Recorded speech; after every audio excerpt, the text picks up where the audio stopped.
31 de março. Qual a diferença da criança que nasceu 31 de março e que nasceu no dia 10 de abril, por exemplo? Será que vai fazer alguma diferença em termos de desenvolvimento cognitivo e sociopsicológico, afetivo, emocional? Eu acho que o que está acontecendo é um grande equívoco. Precisava de uma determinada data de corte e, inicialmente, abriram uma exceção para o ano de 2011, por pressão da sociedade, permitir que as crianças que já viessem frequentando a pré-escola por 2 anos ainda ingressassem no primeiro ano fundamental, no ano de 2011, com idade inferior a 6 anos. O SINEP, o Sindicato da Escola Particular, já provocou o Conselho Estadual de Educação, que, por sua vez, intimando providências, formando uma comissão de 3 conselheiros para estudar a matéria e tentar uma solução. Porque, da maneira que está, a gente sabe que vai criar uma crise na sociedade, porque as crianças estão sendo prejudicadas e, consequentemente, as suas famílias. Porque até este ano, as crianças não precisavam ter uma idade limite, era pelo desenvolvimento da própria criança. O que é mais do que natural. Eu acho que a idade não é determinante. Volto a insistir. 1 mês, 2 meses ou 6 meses a mais ou a menos, nós, na nossa própria família, no nosso próprio ciclo de amizade, observamos que crianças com idades iguais podem ter desenvolvimento diferente. Normalmente tem. E uma criança mais nova pode se configurar como mais madura e mais preparada do que um pouco mais velha.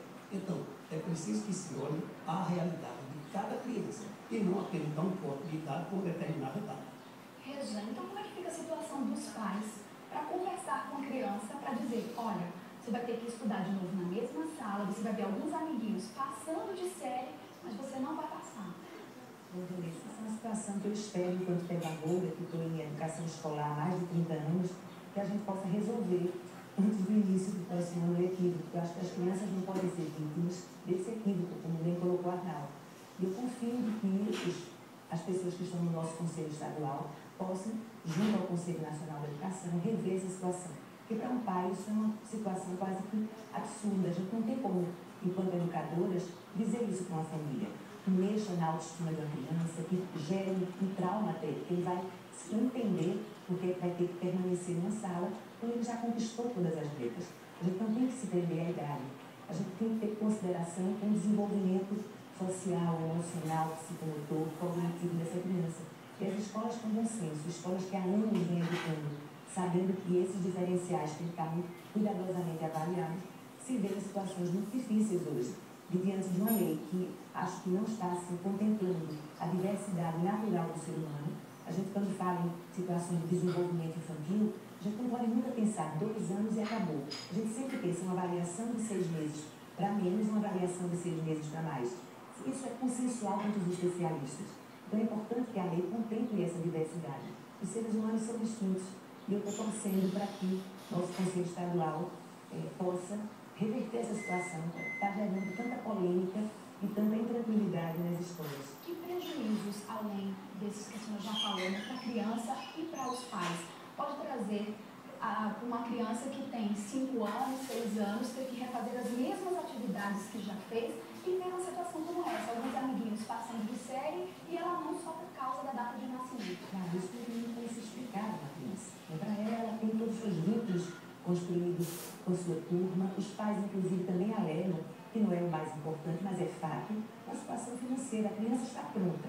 Não tem por que viver o currículo de novo. Ele vai pagar mais um ano de educação infantil. Isso também afeta o bolso da família, que ninguém hoje está podendo ter esse desperdício. Então, a gente não está aqui, eu não estou aqui defendendo a antecipação de desafios, nem queimar etapas. Eu acho que o desenvolvimento infantil tem que ser cuidadosamente acompanhado.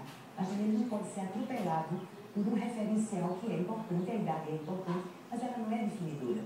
A maturidade, a questão da experiência social, o letramento dessas crianças hoje nesse mundo da comunicação e da informação vivem, acho que as coisas sejam diferentes.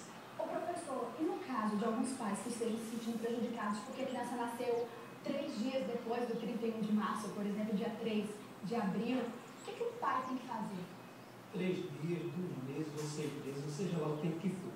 A nossa orientação é que o pai que se sinta prejudicado ou sinta sua criança prejudicada, ele deve procurar a escola, pedir um relatório substanciado, psicológico e pedagógico, não só cognitivo, como o Verão também citar, e a partir daí ele tem o direito de recorrer ao judiciário para conseguir algum instrumento legal para que possa fazer a matrícula.